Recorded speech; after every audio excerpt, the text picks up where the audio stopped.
బాగా మార్కులు ర్యాంకులు వచ్చినోడేమో ఏదో ఉద్యోగం చేసుకుంటే సెటిల్ అయిపోతాడు. అవన్నీ చేయలేనోడేమో ఫెయిల్ అవుతా డింకీలు కొడతా మొత్తానికి ఏదో చేసినాడు. ఈ ఉద్యోగాలు లాంటివి మన వల్ల కాదని చెప్పేసి దందాలు చేసుకుంటా ఆడికన్నా ఎక్కువ సంపాదిస్తాడు. ఎటు కాకుండా మధ్యలో ఉన్నవాడు ఉంటాడు చూసారా, ఆడి బతుకు మామూలు బతుకు కాదు. పేరుకేమో డిగ్రీ ఉంటుంది, బీటెక్ ఎంటెక్ ఎంబీఏ డిగ్రీలు ఉంటాయి. వాళ్ళలాగా చదవలేడు, వీళ్ళలాగా మోసాలు చేయలేడు, దందాలు చేయలేడు. వాళ్ళందరి గురించి ఒక తడిబారిన కన్నులతో చెమ్మగిల్లిన హృదయంతో డైరెక్టర్ గారు ఒక పాట నా చేత రాయించారు. వాళ్ళందరికీ ఒక యాంతం లాగా మిగిలిపోవాలని చెప్పి అటు చదువుని చదవలేక ఇటు ఎదవ పనులు చేయలేక మధ్యలో ఏడుస్తున్న వాళ్ళ గురించి ఏం బతుకురా నాది అని చెప్పి వాళ్ళ గురించి రాశాం.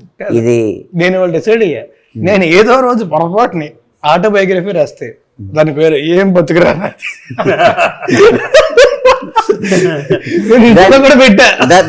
దాని కింద కామెంట్ కూడా చిన్న అక్షరం తేడాతో ఏం బతుకురా నీది. మీరు సిచ్యువేషన్ చెప్పినప్పుడే అనుకున్నాం, మేమందరం ఫీల్ అయ్యే చేసాం సాంగ్. నేను మాట ఏముంది కానీ సిచ్యువేషన్ ఏంటని అడిగాను. అంటే చాలా వరస్ట్ సిచ్యువేషన్ సార్. మీరు సిచ్యువేషన్ ఏం చెప్పారో చెప్పండి. చెప్తే చాలా వరస్ట్ అండి సిచ్యువేషన్. ఇంట్లో ఏమో పోరు, గర్ల్ ఫ్రెండ్ బయటకు వెళ్తే స్టోరీ గురించి నా స్టోరీ గురించి అడగట్లా, సినిమా గురించి చెప్పు. సేమ్ అదే చెప్తాను.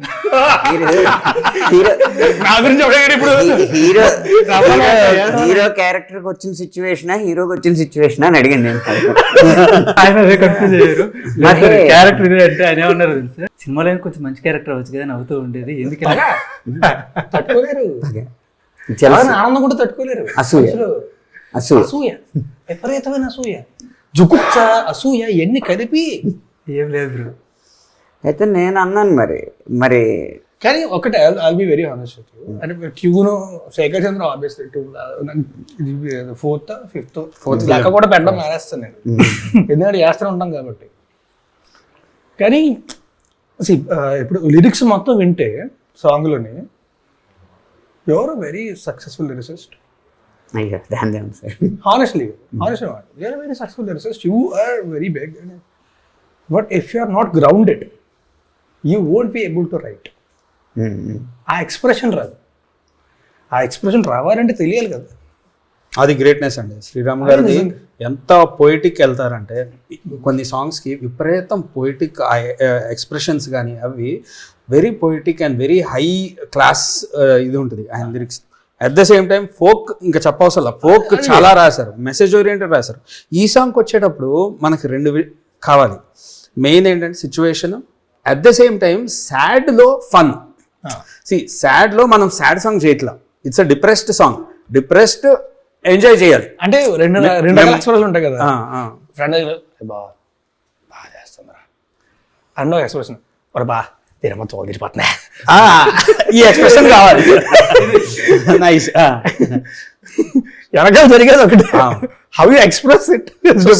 సాడ్ గా వెళ్ళిపోవచ్చు మామూలుగా. సో దాన్ని ఎట్లా అంటే అది అలా ఉంటుంది.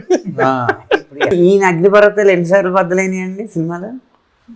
ఆయన అగ్నిపర్వతాలు అసలు ఏం బదులు, అందుకే భయం అంటున్నారు. ఇంకా బద్దలు అయితే అది అప్పుడు అక్కడెక్కడో అది చెర్నోబిల్ ఉంది కదా, అంతకంటే గట్టిగా బదలవుతుంది. అంటే బద్దలైతే ఏమైనా అవుతుందేమో అని ఒక అంచనాతో ఉన్నారండి. జాగ్రత్తగా ఉంచేయాలి మనిషిని, మన వరకు మనం కాపాడుకుందాం. అంతే మనం కాపాడుకోవడానికి, మంచి వాళ్ళని కాపాడడానికి శేఖర్ భాష, మంచి పాటలను కాపాడడానికి శేఖర్ చంద్ర అన్నారు.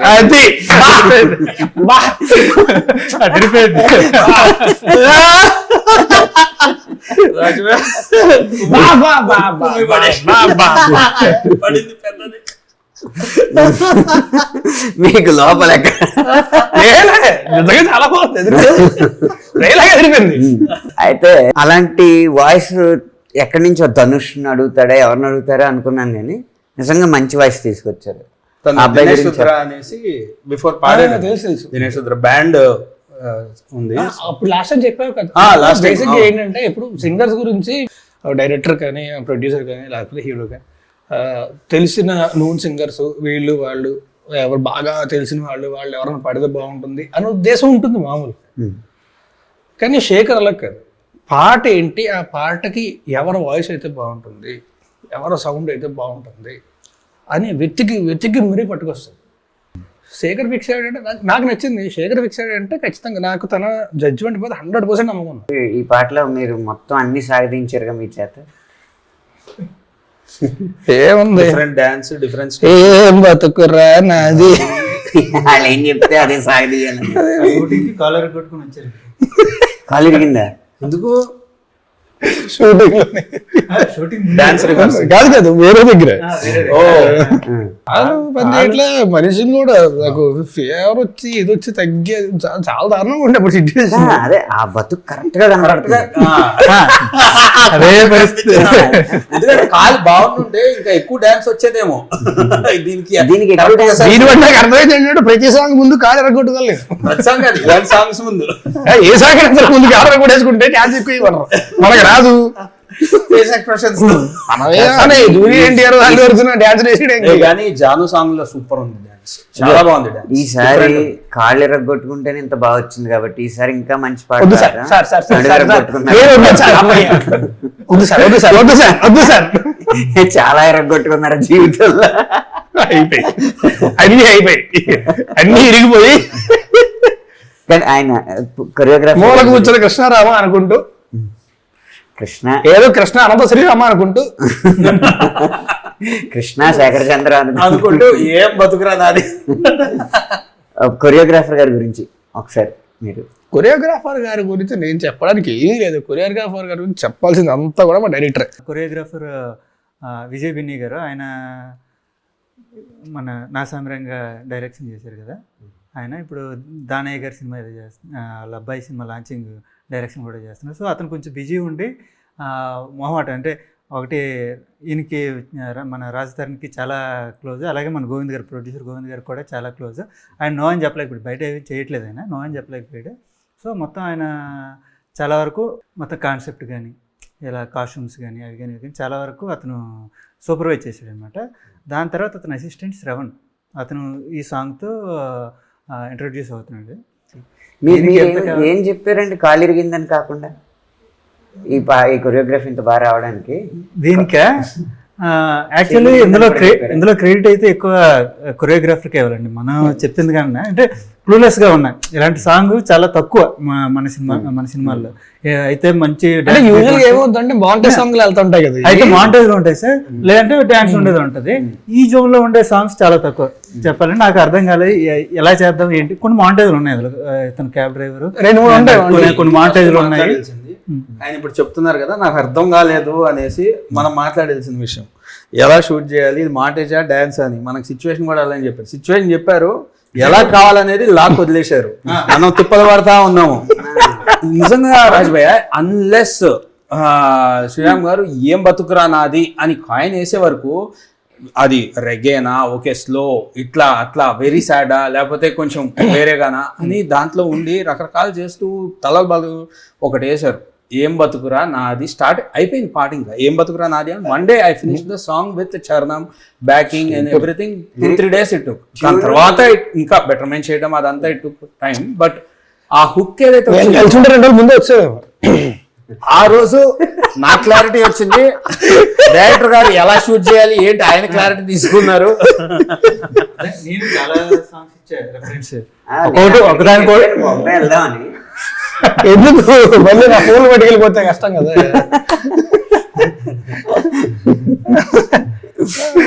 ప్రొడ్యూసర్ డబ్బులు ఇవ్వట్లేదు, అప్పులు చేసుకుని ఫోన్లు కొనుక్కుంటున్నాం, పట్టుకెళ్ళిపోతున్నారు. మాది అదే పరిస్థితిలో ఈ సాంగ్ పెట్టాము. ఆయన అడ్వాన్స్ సార్ ఫోన్లు అయితే పట్టుకెళ్ళగలరు సార్, ఎవరైనా పాస్వర్డ్లు పట్టుకెళ్ళగలరా? అంతే కదా, ధైర్యంగా ఉన్నాం, తొడగొట్టే చెబుతున్నా.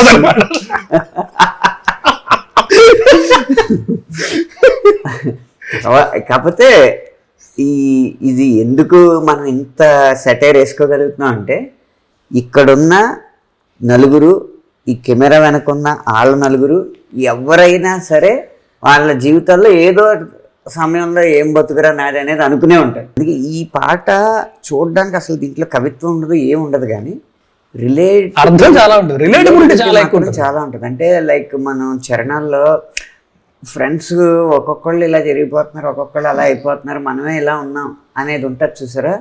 అది మీరు ప్రతి వ్యక్తి జీవితంలో చూస్తూ ఉంటారు. మీరు ఏ స్థాయిలో ఉన్నా, నా బెస్ట్ ఫ్రెండ్ వైజాగ్లోనే ఫోన్ చేశాడు, సాంగ్ విని బా పాట విన్నారా ఎలా ఉందో. ఆడికి ఏంటంటే వాళ్ళకి మొత్తం బ్యాచ్ అంతా కూడా వాళ్ళకి ఏంటంటే మోడస్టీలు తొక్కలు తోలు ఏమి ఉండవు, ఫిల్టర్స్ ఏ ఉండవు. బాబా డాష్ పగిలిపోయింది బాబా పాట. థ్యాంక్స్ రా బాబా. అలా కనెక్ట్ అయితే సూపర్. అదే మెయిన్. ఈ మధ్య అది పెద్ద ఆ డాష్ పెద్ద డాష్ మాకు చాలా డాషలు పడ్డాయి సార్. ఇప్పుడు మేము డాషల గురించి చాలా జాగ్రత్తగా చూసుకోవాలి. ఎంత అందమైన మనిషి ఎదురుగా కూర్చుంటే వాళ్ళ ముందు బూతులు మారడానికి కూడా మనసు రాదు. Thank you. న్యూస్ ఛానల్ పెట్టండి బ్రో, న్యూస్ ఛానల్ పెట్టండి మీరు. పెట్టేద్దాం పెట్టేద్దాం అండి, పెట్టేద్దాం, ఇద్దరు కలిసి పెట్టేద్దాం. ఒక 4 రోజులకి సరిపోయి తప్పిస్తారండి. సినిమాల్లో ఫేడ్ అవుట్ అయిపోయి ఖాళీగా కొంతమంది కూర్చుంటారు.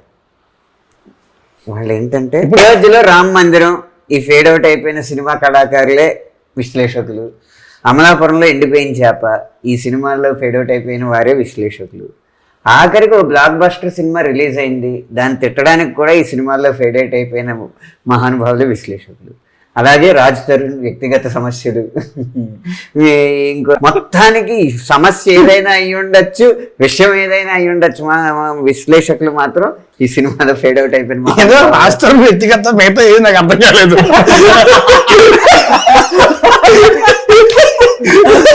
చివరాఖరికి నేను చెప్పొచ్చేది ఏంటంటే వాళ్ళ గొప్పతనం ఏంటంటే అన్ని జరిగినా కూడా ఏం బతుకురా నాది అని అనుకోకుండా విశ్లేషణకు వచ్చేస్తారు. అది అది అది గొప్ప, అది వాళ్ళ గొప్పతనం. యాక్చువల్లీ ఇది నిజంగా కొంచెం ఆలోచిస్తే చాలా డెప్త్ ఉంది అందులో, నిజంగా చాలా డెప్త్ ఉంది అందులో.